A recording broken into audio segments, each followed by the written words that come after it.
Hebreus 11, verso 23 em diante, diz assim: pela fé, Moisés, apenas nascido, foi ocultado por seus pais durante 3 meses, porque viram que a criança era formosa. Também não ficaram amedrontados pelo decreto do rei. Pela fé, Moisés, quando já homem feito, recusou ser chamado filho da filha de Faraó, preferindo ser maltratado junto com o povo de Deus, a usufruir prazeres transitórios do pecado. Porquanto considerou o opróbrio de Cristo por maiores riquezas do que os tesouros do Egito, porque contemplava o galardão. Pela fé, ele abandonou o Egito, não ficando amedrontado com a cólera do rei. Antes permaneceu firme, como quem vê aquele que é invisível. Pela fé, celebrou a Páscoa e o derramamento do sangue, para que o exterminador não tocasse nos primogênitos dos israelitas. E pela fé, atravessaram o Mar Vermelho, como que por terra seca. Tentando os egípcios, diz a palavra que foram tragados de todo. Somente até aqui, amado Deus e amado Pai, nós te bendizemos, Senhor, por tudo que o Senhor já tem realizado em nosso meio. E neste momento, Senhor, nós nos aproximamos da Tua palavra com santo temor, Senhor, tanto eu, que tenho a responsabilidade de ministrar a palavra, trazer a mensagem, Senhor, mas também oro, Senhor, pelos meus irmãos, para que com santo temor abram os seus corações, abram as suas mentes, para receber aquilo que o Senhor preparou para todos nós, Senhor, e que ao final desta palavra, possamos sair daqui mais animados, para darmos o nosso bom testemunho de fé lá fora, para a glória e para o louvor do Teu nome. Amém e amém. Os irmãos podem assentar. Glória a Deus.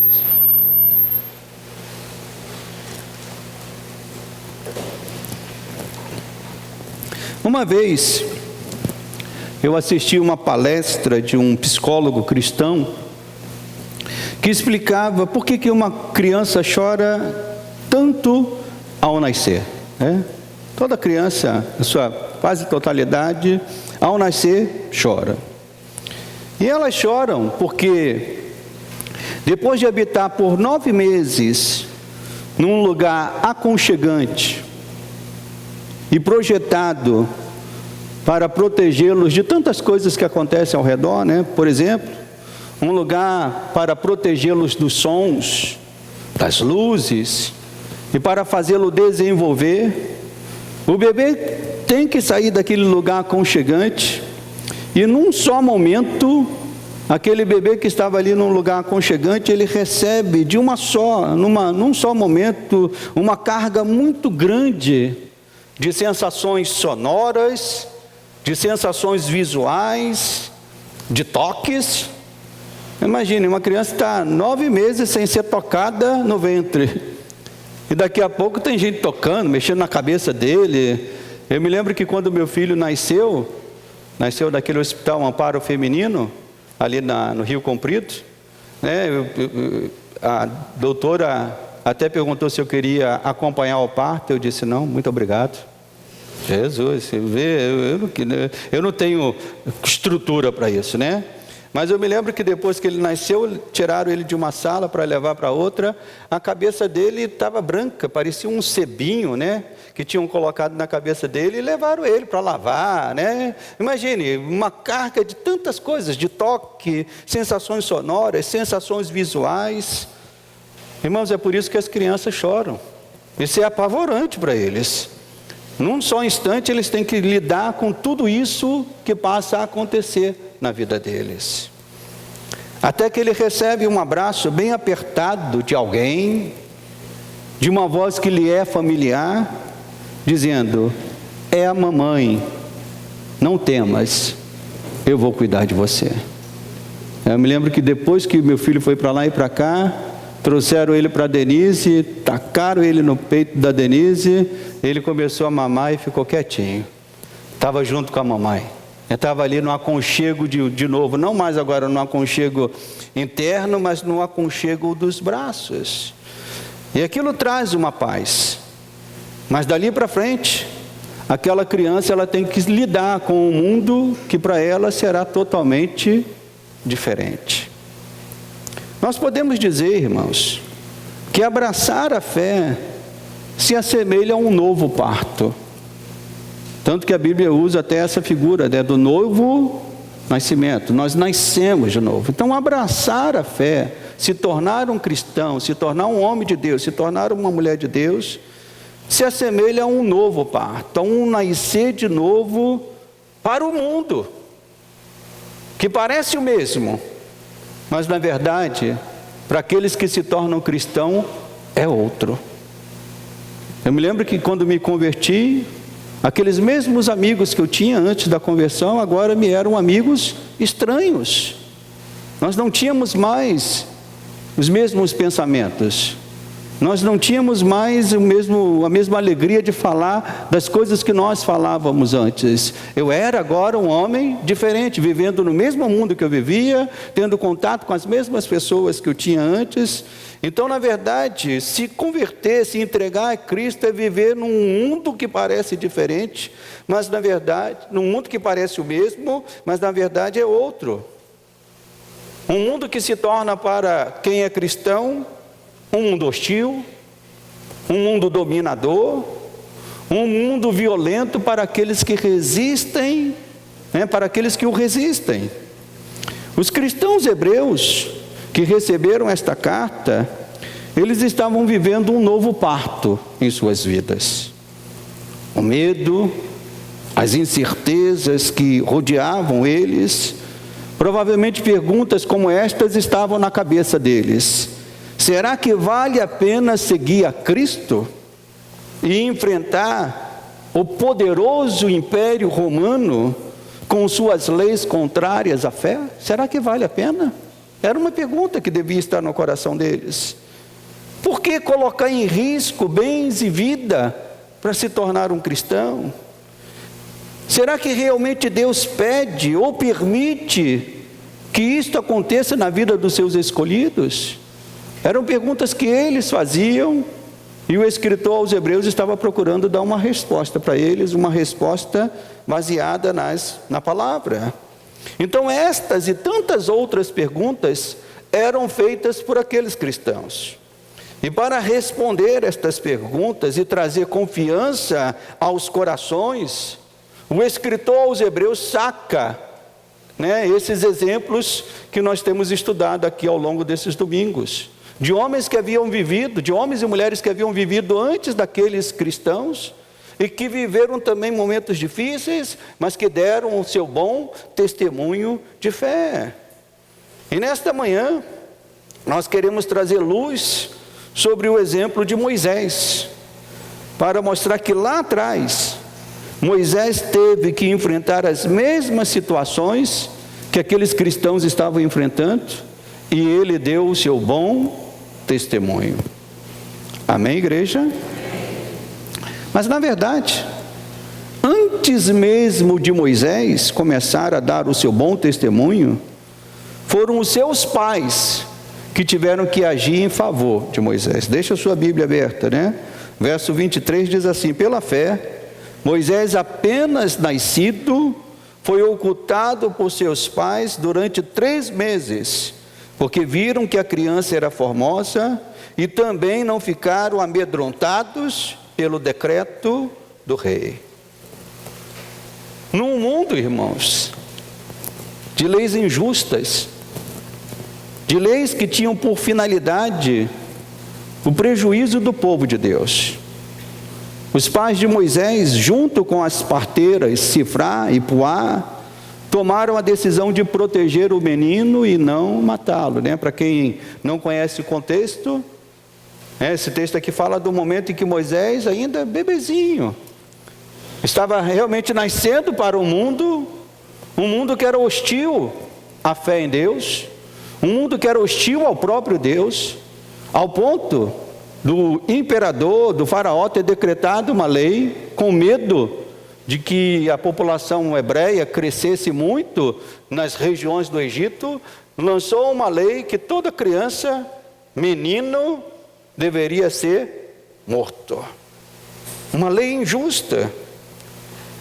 As leis injustas, irmãos, elas não são exclusividades daquela época. Até hoje as leis injustas estão por aí. Estão no Brasil, estão na Venezuela, estão nos Estados Unidos, na Europa. As leis injustas sempre foram uma realidade no mundo hoje e no mundo antigo. Mas uma coisa como cristão nós precisamos compreender, é que Deus nos chama a obedecer às leis, não porque elas são simplesmente leis. E aqui talvez eu quero trazer um despertamento aos irmãos, de uma distinção que nós devemos fazer entre legalidade e moralidade. O ideal é que toda lei, ela compreenda essas duas coisas, legalidade e moralidade. Esse é o padrão divino. Enquanto as leis humanas tinham como referência a chamada lei natural e a lei de Deus, as leis humanas, elas tendem a ser leis justas, boas para a humanidade.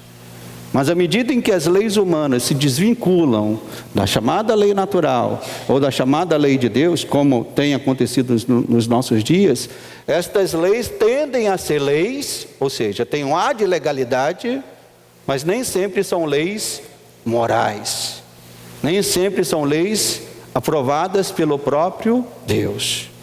Então nessa época aqui, Sifrá e Puá, elas desobedeceram uma lei. Elas se tornaram, entre aspas, criminosas perante a justiça egípcia. Mas elas fizeram isso porque entenderam que aquela lei era uma lei imoral. Era uma lei que feria a vontade de Deus. Na época em que a carta foi escrita, haviam também leis como essas. Por exemplo, havia uma lei romana que dizia que todo cristão deveria prestar culto civil ao imperador. Em dado momento, dizer: César é o meu Senhor, César é divino. E esses primeiros cristãos, eles tiveram que recusar obedecer essa lei, porque eles entenderam que essa lei era uma lei imoral, uma lei que trazia idolatria, era uma lei que não agradava a Deus. Ao descumprir esta lei e outras semelhantes a essa, os cristãos hebreus se juntaram aos pais de Moisés. Olha o que o autor da carta ao hebreu está mostrando. Olha, o que aconteceu lá atrás com os pais de Moisés tendo que desobedecer leis, vocês agora, vivendo em Roma, também terão que desobedecer algumas leis, especialmente essas leis que ferem o culto a Deus. Então, ao descumprir essas leis, os cristãos hebreus se juntaram aos pais de Moisés e se tornaram, socialmente falando, desobedientes civis e passíveis de punição. Nós vivemos, graças a Deus, num país em que essas leis ainda tem um distanciamento disso. Mas todos nós sabemos que há países em que você não pode nem portar uma Bíblia publicamente, em que você só pode ter uma igreja se o Estado permitir que essa igreja funcione. E o Estado quer dominar, quer controlar aquilo que o pastor possa pregar na igreja. Então, em alguns lugares, essa desobediência civil pode ser uma realidade. Foi na época de Moisés, foi na época de Roma, e em alguns países, ainda nos dias de hoje, isso acontece. Há cristãos ao redor do mundo que vivem esses dramas em suas vidas.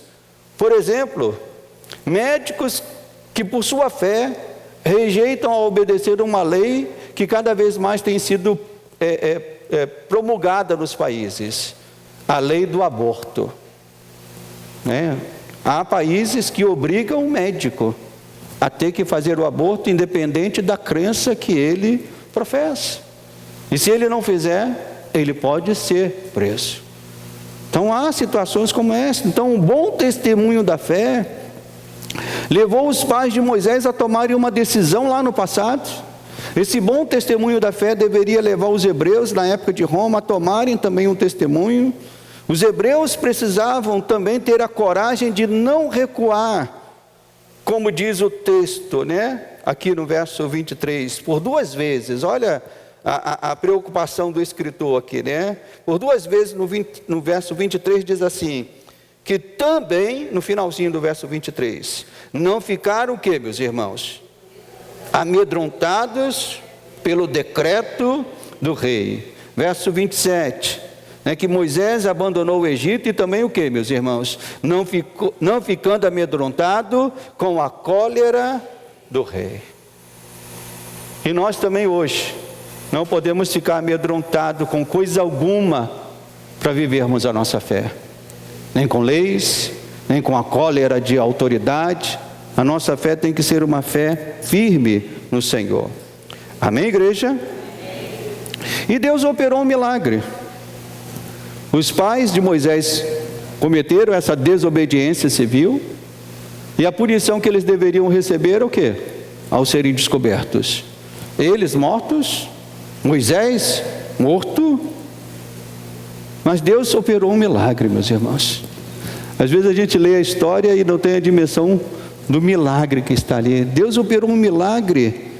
Seus pais saíram ilesos daquela desobediência civil. Na verdade, Deus fez muito mais. Colocou Moisés no palácio daquele que o queria matar. Olha como que Deus faz as coisas. Quer matar o meu servo? Tá bom, eu vou fazer de um jeito que ao invés de matar, você vai ter que cuidar dele. Você vai ter que proteger ele. Você vai ter que chamar ele agora de meu neto, porque a sua filha vai ter que cuidar dele. Então Moisés passou de um condenado à morte para ser o filho da filha de Faraó, de um escravo para um príncipe. No entanto, Moisés entendeu que aquela era uma falsa segurança, pois o mundo de quem não vivia no regime egípcio continuava o mesmo. Moisés teve um refresco, Moisés teve um tempo de bonança, mas as outras crianças hebreias continuaram morrendo. Os seus contemporâneos, hebreus, continuaram sendo escravos. Então aquilo para Moisés, com o passar do tempo, ele entendeu que aquilo era uma falsa segurança. As crianças hebreias continuavam a morrer, o povo hebreu continuava a ser maltratado. Moisés não passava mais por isso. E por que ele não passava mais por isso, meus irmãos? Porque agora ele era um egípcio. Ele estava dentro do sistema, dentro do regime, desfrutando daquilo. Ele era um egípcio. Era fácil para os hebreus que leram a carta pararem de sofrer. Eles só deveriam fazer uma coisa. Não é para ir para uma igreja aí que os irmãos sabem qual é, não, Não é para ir para essa igreja, não. Pare de sofrer. Não é isso. Eles só deveriam fazer uma coisa se eles realmente quisessem parar de sofrer: abraçar os costumes romanos novamente e rejeitar a fé. Tudo voltaria ao normal na vida daqueles hebreus que receberam a carta, se eles dissessem simplesmente o seguinte: nós não vamos mais servir a Cristo, nós vamos voltar a ser romanos, ou cidadãos que vivem nas províncias romanas, cultuando a César, dando glória a César, fazendo o que César manda. Seria simples eles fazerem isso, e no mesmo instante eles iriam parar de sofrer, parar de serem perseguidos, parar de viverem sobre o temor. Interessante que o escritor da carta, de uma maneira sábia, ele diz que Moisés considerou o opróbrio de Cristo, diz aqui no verso 26, porquanto considerou o opróbrio de Cristo por maiores riquezas do que os tesouros do Egito. E eu me fiz essa pergunta: por que o escritor aos Hebreus colocou isso? Porque ele sabia que seria muito fácil para aqueles cristãos até mesmo criarem um subterfúgio. Vamos lá, dizendo assim, eles eram hebreus que se tornaram agora cristãos. Então seria muito fácil até mesmo para esses hebreus que se tornaram cristãos dizer o seguinte: olha, nós não vamos mais seguir a Cristo, mas agora nós vamos continuar seguindo a quem? Seguindo quem, meus irmãos? Moisés. Vamos seguir Moisés. Ainda Moisés é um servo de Deus. Moisés é um homem que foi escolhido por Deus. Então, de alguma maneira, nós ainda estamos ligados a Deus. Então, eu vejo aqui que o escritor aos Hebreus foi inspirado por Deus. Que ele diz assim, que o próprio Moisés, ele olhou para Cristo. Que o próprio Moisés, ele se voltou para Cristo. Porque ele sabia que seria muito fácil aqueles cristãos rejeitarem a fé em Cristo, mas ainda dizer, nós somos de Moisés. E dentro do contexto da carta aos Hebreus, lá nos capítulos iniciais, o próprio escritor aos Hebreus afirma com todas as letras que Cristo era maior do que Moisés. Cristo foi maior do que Moisés. Então não era simplesmente voltar à lei, não era simplesmente voltar a ser um romano. Quem fizesse isso estava rejeitando o próprio Cristo. Então seguir a Moisés, na verdade, é seguir a Cristo. Não era simplesmente dizer, eu vou seguir a Moisés. Moisés seguiu a Cristo. Então aqueles cristãos precisariam seguir aquele que Moisés também seguiu. Moisés seguiu o Senhor. Não se apegou às garantias e prazeres que a corte egípcia podia lhe garantir. Da mesma forma, meus irmãos, os cristãos que leram aquela carta pela primeira vez, esta carta pela primeira vez, eles precisavam desprezar as falsas garantias e prazeres que Roma podiam lhe dar. Quem conhece a história bíblica sabe que era precioso naquela época você ter um título de cidadania romana. Te trazia privilégios, te trazia garantias de segurança. Você era um cidadão diferente. Mas assim como Moisés rejeitou lá atrás o título de garantia, o título de cidadão egípcio, esses cristãos hebreus deveriam rejeitar o título de um cidadão de Roma. E nós também hoje devemos rejeitar qualquer coisa que o mundo possa nos oferecer para não servirmos a Cristo. Amém, meus irmãos? E o texto fala, no verso 27, que pela fé Moisés abandonou o Egito. Pare e pense, meus irmãos, por um pouquinho, vamos parar e pensar um pouquinho. Somente por amor a Deus é que Moisés podia fazer isso. A gente talvez não tenha nem a dimensão do que era ser um cidadão da corte egípcia. Era a corte mais poderosa que teve por séculos e séculos. Moisés estava ali no coração da corte. Todo luxo, todo o poder, todos os prazeres, todos os brilhos, todos os sonhos. A Bíblia diz que Moisés abandonou o Egito. Ao abandonar o Egito, todas estas coisas ficaram para trás na vida de Moisés.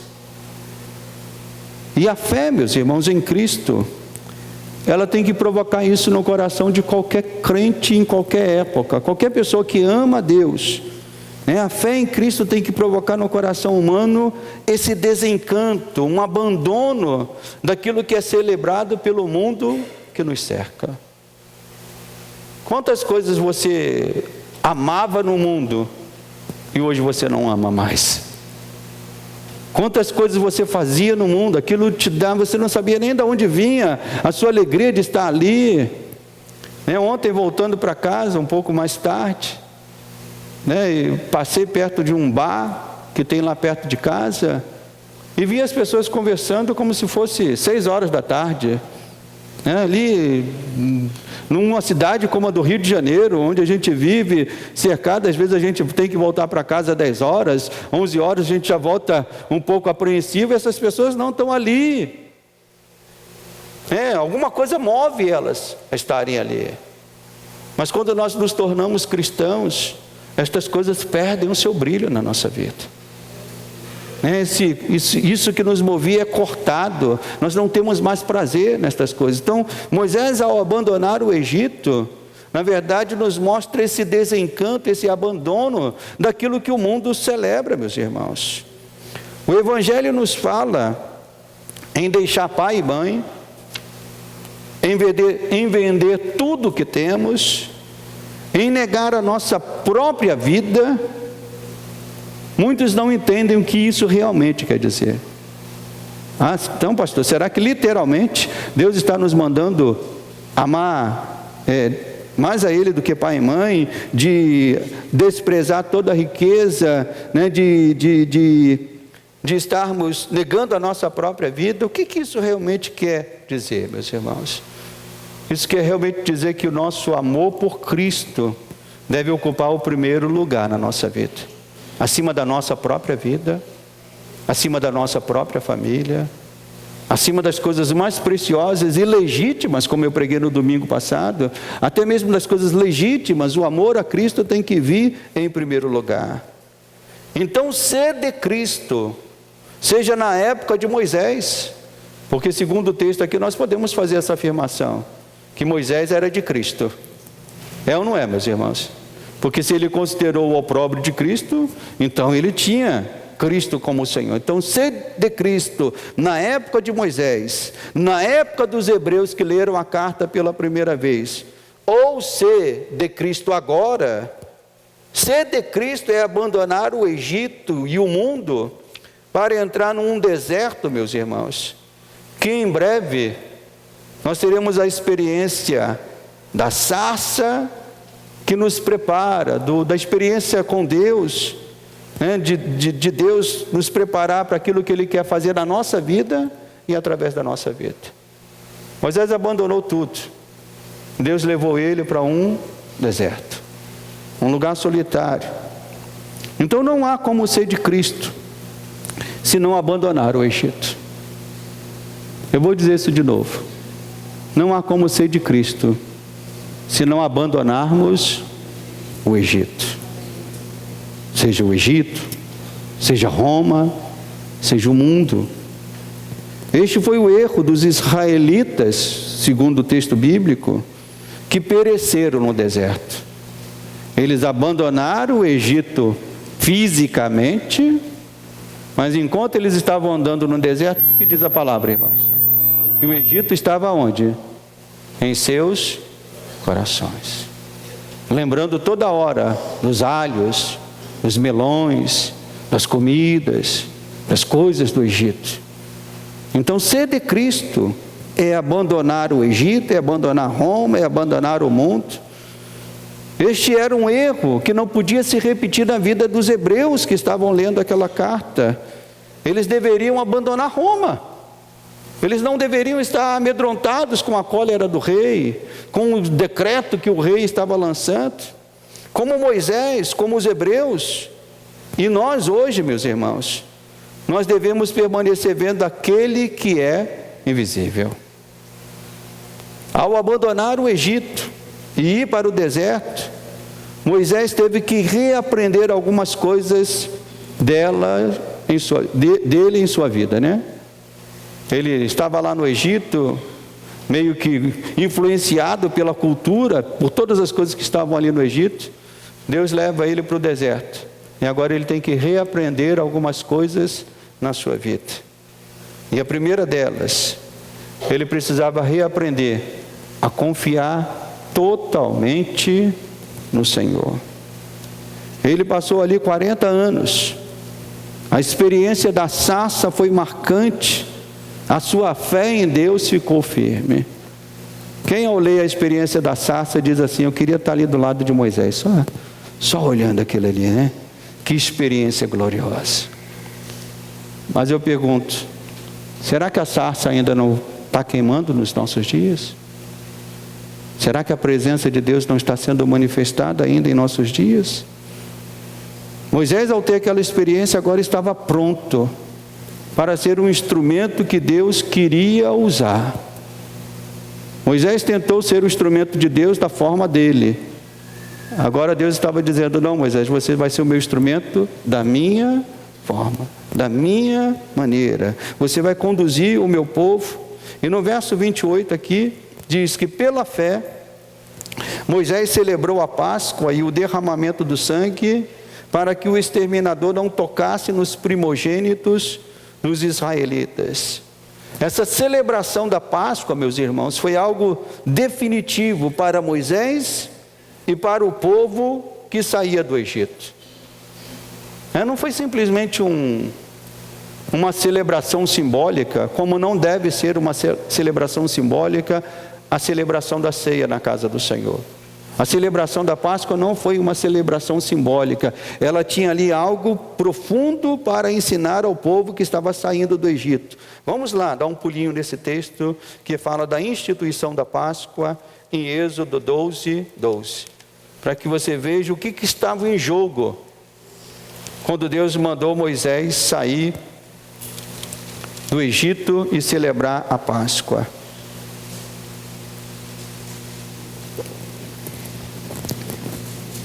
Êxodo 12, 12. Porque naquela noite passarei pela terra do Egito e ferirei na terra do Egito todos os primogênitos, desde os homens até os animais. E olha o que vem aqui, às vezes é uma frase que a gente lê e não percebe. Executarei juízo sobre quem? Sobre os deuses do Egito. Então não era simplesmente uma questão de leis, de sociedade, era uma questão espiritual. Ao celebrar a Páscoa, Deus queria destronar os deuses do Egito. Havia uma apreensão e medo no ar. Se algo desse errado, tente imaginar você lá na época de Moisés. Moisés correu muito risco e levou o povo a correr muito risco. Se algo desse errado, meus irmãos, aquele povo seria exterminado. Aquela apreensão de celebrar a Páscoa, a morte dos primogênitos anunciada, aquilo teria que dar certo, não podia dar errado. A palavra de Deus deveria se cumprir. Havia uma apreensão, um medo no ar. Se algo desse errado, Israel seria destruído. O escritor aos Hebreus está trazendo isso de volta.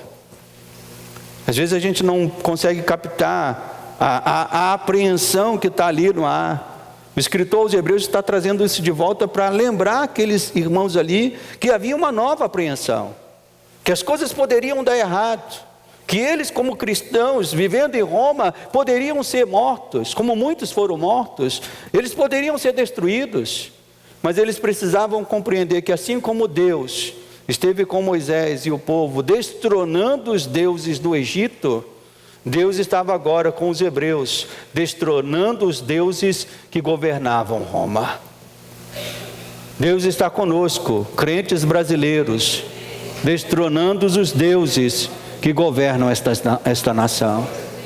Deus sempre está com o seu povo, aonde quer que ele esteja, destronando os deuses, né, que dominam este tempo. Então eles precisavam saber que como Deus foi o Senhor para Moisés e o povo lá atrás, Ele seria o Senhor para eles no perigo que os cercava. Deus é e sempre será a garantia do seu povo, não importando a época ou o lugar que estejamos. Ser um cristão no Brasil é algo relativamente mais tranquilo do que ser um cristão na Índia. Mas não importa a época ou o lugar, Deus é a garantia do seu povo. Você pode dizer isso comigo? Deus é a garantia do seu povo. E uma vez que o povo de Deus aprende isso, irmãos. O povo de Deus passa a experimentar uma dimensão de fé maravilhosa. Viver pela fé é algo maravilhoso, é algo tremendo. Mais uma vez, o escritor, a carta aos Hebreus, toca num momento especial, singular, para aqueles que ouviram e leram a carta pela primeira vez. A travessia do Mar Vermelho, verso 29.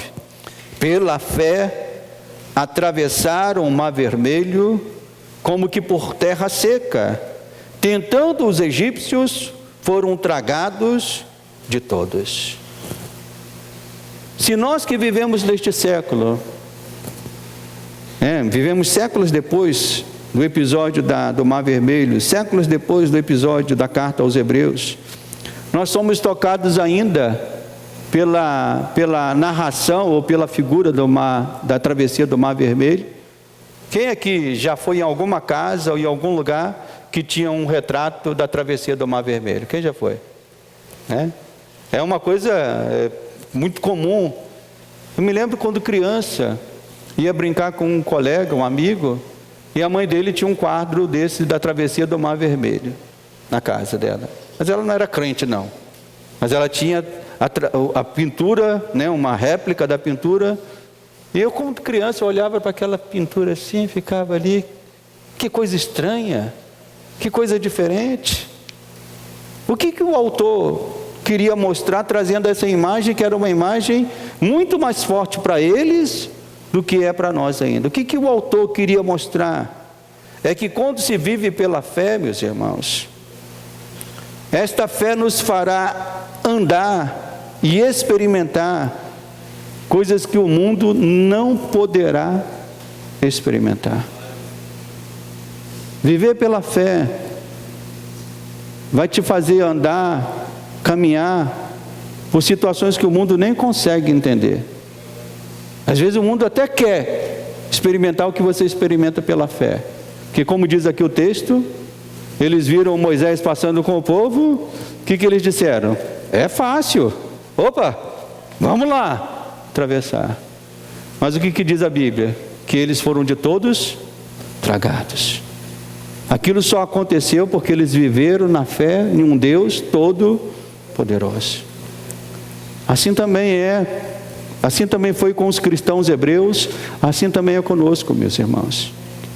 Viver pela fé nos faz andar por situações, momentos em que muitos não conseguirão andar. E você só vai poder andar porque você está firmado e firmada em Cristo Jesus. É coisas impensadas, é coisas inimagináveis. Até hoje há pessoas dizendo: não aconteceu esse negócio do Mar Vermelho. Peraí, isso não vai acontecer. Aí vem cientistas tentando elaborar teorias de que um grande vento passou e abriu, enfim. Eu não quero saber. O que me importa é saber que o meu Deus, Ele é poderoso para fazer isso. Ele é poderoso para nos fazer andar em lugares ou experimentar coisas que o mundo não poderá viver e experimentar. Mas para isso, os hebreus que leram a carta precisavam fazer como Moisés.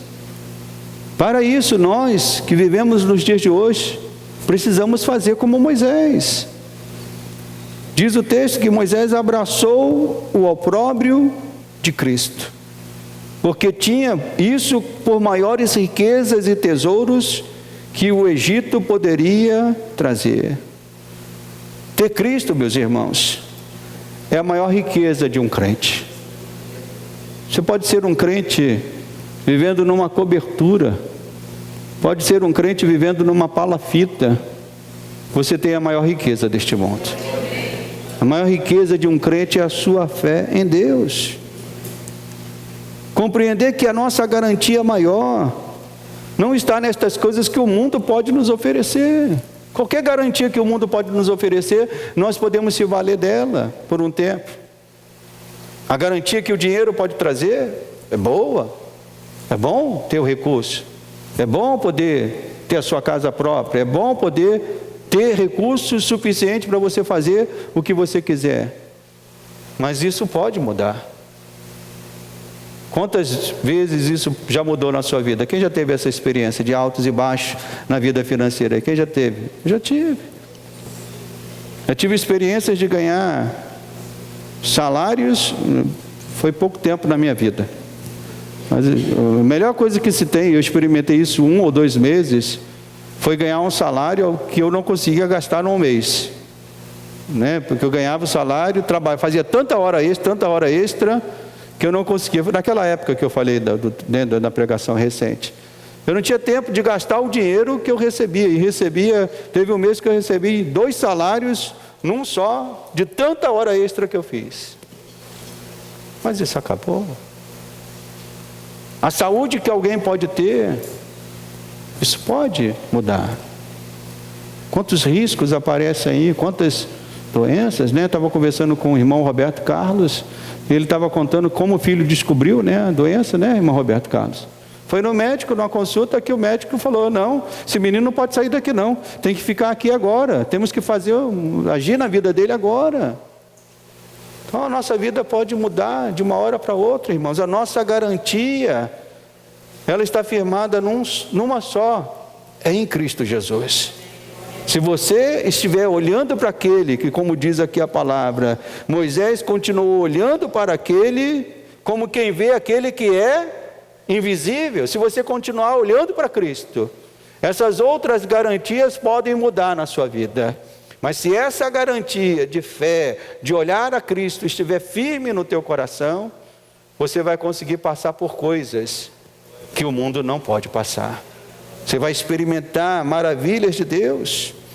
Então o sangue da Páscoa que Moisés celebrou, que nós celebramos agora nesta manhã, que garantiu a derrota do Egito lá atrás, que garante a derrota do mundo nas nossas vidas.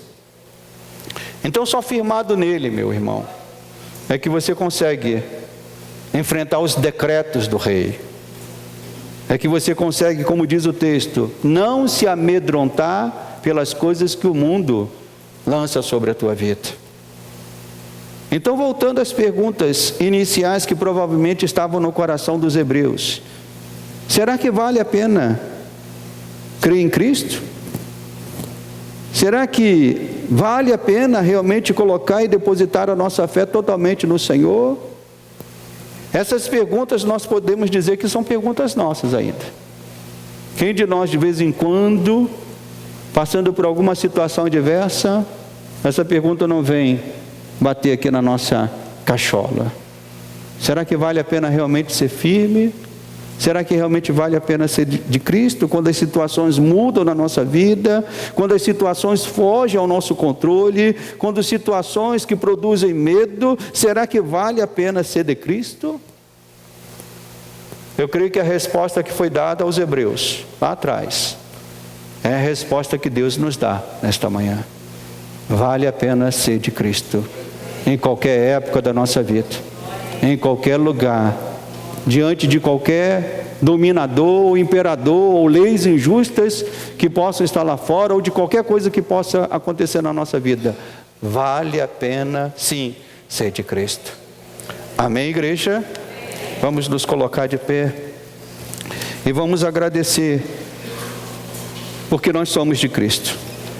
Você vai agradecer nesta manhã porque você é de Cristo.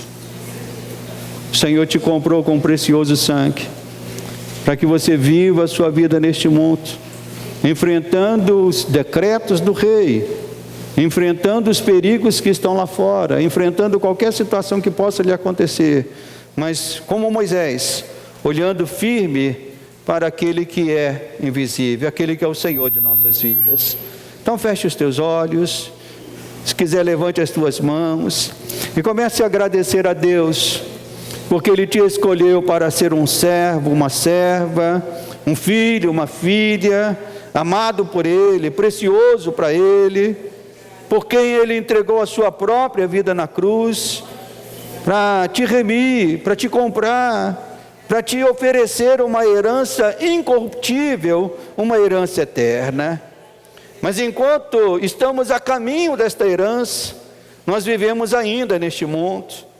vivendo as agrúrias, vivendo as lutas, vivendo o tempo de leis injustas, de decretos de reis que são hostis à fé, à vontade do nosso Deus. Por isso nós oramos, Senhor, nos capacita, meu Pai, assim como o Senhor capacitou Moisés lá atrás, para tomar a decisão certa.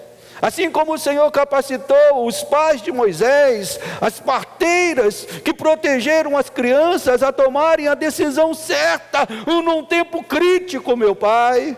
Nós oramos também, nos capacita, meu Pai, a tomarmos decisões que glorifiquem o Teu nome, nesse tempo crítico que nós vivemos nos dias de hoje.